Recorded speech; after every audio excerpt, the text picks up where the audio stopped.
One morning, Awele was on her way to the neighboring village as usual when she heard the cry of a baby by the bush path. Who could have abandoned this innocent baby here? She asked no one. She was scared and thought of leaving the baby behind, but her mind wouldn't let her do so.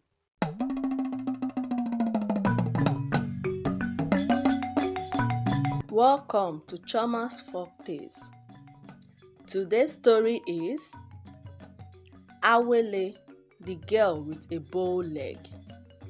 In a small community, there lived a girl named Awele. Awele lived with her father after the death of her mother many years ago.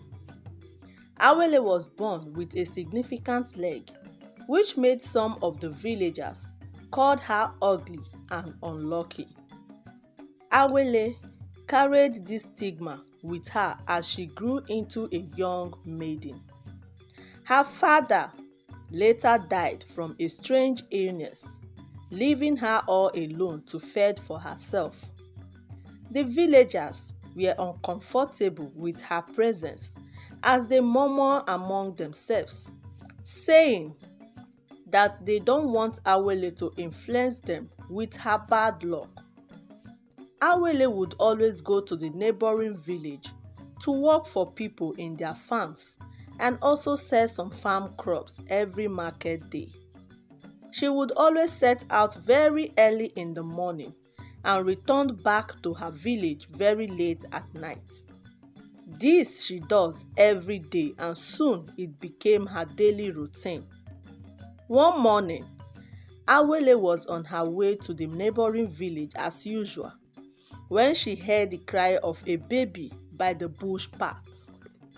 Who could have abandoned this innocent baby here? She asked no one. She was scared and thought of leaving the baby behind, but her mind wouldn't let her do so. Few minutes after a random thought, she decided to carry the baby and continued her way. She fed the baby with some milk in order to calm him down. When she was done with her daily job, she carried the baby and headed back to her village. She decided to give the baby a warm bath when she noticed something strange but peculiar on the baby's right hand palm. A symbol of a golden star which was so bright. Awele was shocked, looking surprised at the little baby. What kind of a baby is this?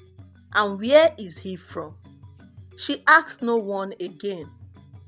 While a random thought was busy running through her mind, the baby opened his eyes with an innocent smile. When Awele saw the baby smiling, she smiled back at him. The next morning, Awele carried the baby and headed to the village stream to fetch some water.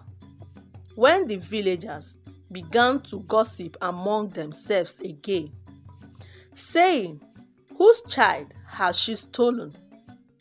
She's going to influence the child with her bad luck. She was never pregnant and now she's carrying a baby." And they all decided and agreed to take the baby away from her. One night, some of the villagers went to her hut very late at night in order to get hold of the baby. They were about carrying the baby away when a bright light enveloped his palm into their eyes. The light was so bright that their eyes couldn't handle and bear, and they all ran away in order for the light not to blind them. Awele was confused and surprised, staring at the baby, and she named him Achebe. And from that day onward, Awele took very good care of Achebe like her own son. Years later, Awele and Achebe were on their way to the stream again when some of the villagers started calling her awful names to make her feel bad. because of her bow legs. She quickly ran back to her hut and blamed herself for being born with a horrible stigma. Achebe tried to console her from crying, but her tears couldn't stop rolling down her cheeks. This happened for few months, till one day, Achebe was on his way to the farm when he saw Baba Ago being oppressed by some village boys. When suddenly, a strong brighter light from his palm shines out like a hot sun into their eyes. The boys started shouting for help as they couldn't see properly with the light pointed directly to their eyes. They had no other option than to run away. Baba Ago was amazed and couldn't hold back his excitement, and he started shouting, saying, "The prince is alive! I have seen the prince! Long live the next king of Umuaziza community!" Achebe was shocked and surprised at the old man, and before he could utter a word, Baba Ago bowed down to him in respect. "What is wrong with you? Why are you bowing before me? You are older than me, and I should be the one to bow to you," Achebe said. Baba Ago stood up and started talking in parables, which Achebe could not understand. He then asked Achebe where he lives, of which Achebe did, and Baba Ago left with excitement. After some days, Awele and Achebe were sitting in front of their hut when some elderly men came and told Achebe that it was time for him to come back home and assume his father's throne. After few minutes of confusion, the elders told him about the symbol of the golden star on his right palm. Achebe, still confused, told the men that Awele was his mother and the only parent he grew up to know and called mother. Awele, with tears in her eyes, told Achebe how and where she found him many years ago.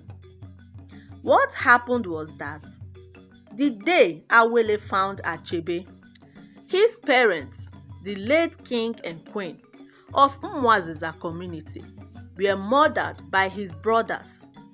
They combined together with some of the elders in council to carry out their evil plans. They also tried to murder the prince when one of the maidens took him out of the palace to the neighboring village and dumped him by the bush path that morning. The maiden was later found and killed, and they looked out everywhere for the baby in order to kill him from ruling their plans and chances of becoming the next king. But they couldn't find him. When the baby was born, he carried the symbol of the golden star on his right palm, and only a true royal blood has the symbol, including the late king, his father. The symbol was known for protection, peace, and unity. The late king brothers and some of the elders in council who concurred together in killing of the late king died mysteriously after 21 days, leaving the throne empty for years, as they were all told that the prince was still alive. And they all waited patiently for his return to assume the throne from where his father stopped. Days later, Achebe was crowned as the rightful king, while Awele was also crowned as the queen mother, as an appreciation for taking good care of Achebe, the crowned king. The news spread round the village like a heavy storm, and the villagers who were rude to Awele now regret their actions and wished they could turn back the clock in order to amend their ways, while Achebe ruled his people alongside with Awele in peace and unity. Lesson from this is that Do not discriminate anyone because of their physical appearance, for you do not know what tomorrow holds for them. Thanks for watching. Please support our channel by subscribing, like, share and comment below. It really helps us to grow. See you soon in our next story. Bye.